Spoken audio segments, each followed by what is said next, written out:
կապակցության զեկույց հրապարակվեց եւ այնտեղ խոսքային մասին ֆիքսված է, որ ռիսկային գործոն են Ադրբեջանի կողմից պետական մակարդակով առաջ տարվող, այսպես կոչված արևմտյան Ադրբեջանի եւ արևմտյան ադրբեջանցիների վերադարձի խոսույթներն ու դրանց ուղեկցող գործողությունները։ Նաեւ հետախուզությունը հաշվարկել է, թե ինչքան շատ են օգոստոսի 8-ից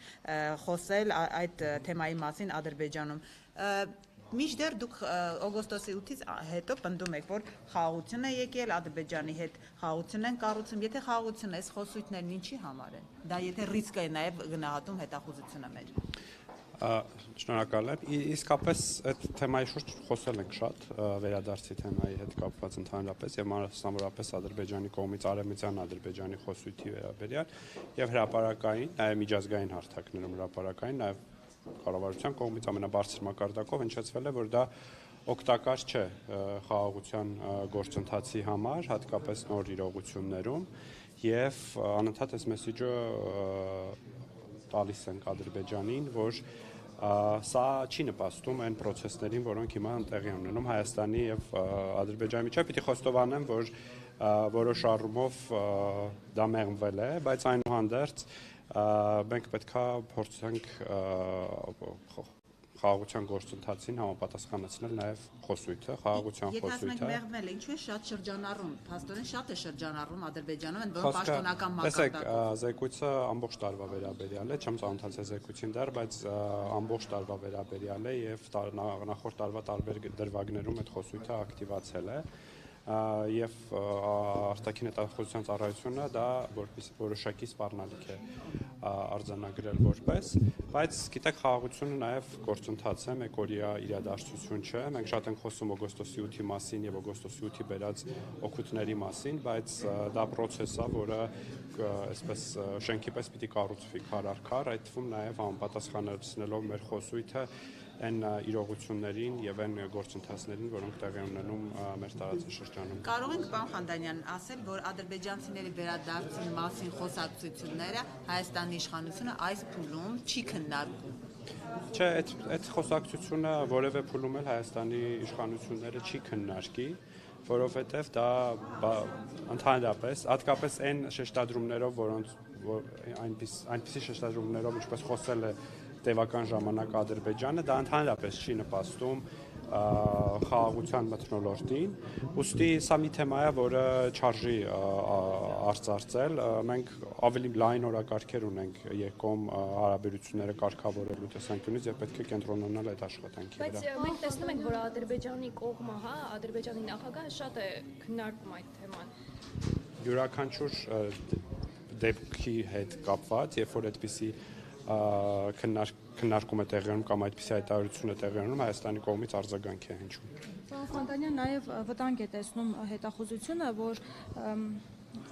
Ադրբեջանի ռազմական ծախսերը շարունակում են աճել, այս հարցը ռիսկային գնահատելու հիմքում ընկած է ոչ միայն զուտ ռազմական ծախսերի աճը, այլև այն, որ ռազմական հատկացումների աճի տեմպերը զգալիորեն գերազանցում են այլ ոլորտային հատկացումների տեմպերը եւ շատ դեպքերում իրականացվում է առերևույթ այդ ոլորտների հաշվին եւ նշված էր, որ 2026 թվականի ռազմական հատկացումներն աճել են շուրջ 44%-ով տաբերություն այլ ոլորտների։ Այսինքն վտանգ է տեսնում, որ եթե խաղաղություն է, ինչու է Ադրբեջանը շարունակում ռազմական բյուջեն ավելացնել։ Ես պիտի դեռ ծանոթանամ զեկույցին, պիտի խոստովանեմ, որ մինչև այս պահը չեմ ծանոթացել եւ ձևակերպումները տեսնեմ։ Այնուամենայնիվ բնականաբար այդ նորից եմ կրկնում, դա նախորդ ամբողջ տարվա վերաբերյալ զեկույց է եւ տարվա ընթացքում կարեւոր իրադարձություններ են տեղի ունեցել եւ պետք է հաշվի նստել այդ իրողությունների հետ։ Այնուամենայնիվ ես ասեմ, որ Հայաստանի եւ Ադրբեջանի միջև վերջի շրջանում տեղի ունեցած իրադարձությունները եւ գործընթացները ենթադրում եմ այդ վտանգների եւ ռիսկերը որոշ առումով կամ շատ մեծ առումով կմեղմեն, հատկապես ռազմական բաղադրիչի հետ կապված, հաշվի առնելով, որ Հայաստանն ու Ադրբեջանը նախաստորագրել են խաղաղության համաձայնագիրը, սկսել են որոշակի առևտրաշրջանառություն եւ այլն, այս առումով ինձ թվում է, որ 2026 թվականի զեկույցը արդեն որոշ առումով այլ տեսք ունենա։ Պարոն Խանտանյան, Նիկոլ Փաշինյանը ընդունել է Դոնալդ Թրամփի խաղաղության խորհրդի հիմնադիր անդամ լինելու հրավերը, նաև Թրամփի վարչակազմը հայտնել է, որ մշտական անդամակցության համար երկրները պետք է $1 միլիարդ վճարեն, արդյոք Հայաստանը պատրաստվում է մշտական անդամակցության անդամ լինել։ Ես կարծում եմ այդ հարցը դեռ քննարկման պիտի ենթարկվի եւ հասկանանք թե ինչ այլ ինչ պարտավորություններ է այդ խաղաղության խորհրդի կանոնադրությունը ենթադրելու, բայց շատ կարեւոր է, որ Հայաստանը եւս հրավեր է ստացել այս կարեւոր նախաձեռնությանը մասնակից դառնալու։ Դուք եթե հիշում եք, նախորդ տարի Եգիպտոսում նաեւ խաղաղության գագաթնաժողովը տեղի ունեցավ Միացյալ Նահանգների նախագահի նախաձեռնությամբ եւ Հայաստանի վարչապետը մասնակցեց այդ գագաթնաժողովին եւ սա ըստ էության այդ process-ի շարունակությունն է, նախ եւ առաջ նպաստելու Գազայի հատվածում խաղաղության հաստատմանը, բայց նաև նպաստելու միջազգային խաղաղության ջանքերին, իսկ Հայաստանը գիտեք, որ մշտապես պատրաստ է մասնակից լինել միջազգային այդ գործընթացներին։ Այսինքն դեռ պետք է քննարկվի հասկանալու համար, պետք է այդքան գումար վճարել։ Ես ճիշտն ասած այդ պետք է նախ կանոնադրության տեքստը եւ մյուս փաստաթղթերին ծանոթանալ եւ հասկանալ թե ինչ պարտավորություններ է ենթադրում, որովհետեւ $1 միլիարդ մասին հայտարարությունը կարծես թե քաղաքական հայտարարություն է եղել եւ ինձ առնվազն հայտնի չէ թե դա ինչ գործընթացներ է իրենից ենթադրում եւ նաեւ պետք է ուսումնասիրել թե արդյոք Հայաստանի Հանրապետության բյուջեն ունի նման հնարավորություններ այդ գործընթացի մասնակցելու համար, բայց այնուամենայնիվ ընդունելով այս առաջարկը Հայաստանը դառնում է այդ ֆորմատի հիմնադիր անդամ։ Խանտանյան, երեք նաև հայտնի դարձավ, որ եպիսկոպոսատ ժողովը այս անգամ կգումարվի Ավստրիայում, ըստ ձեզ ինչի։ Ես կարծում եմ ձեր հարցը պետք է ուղղվի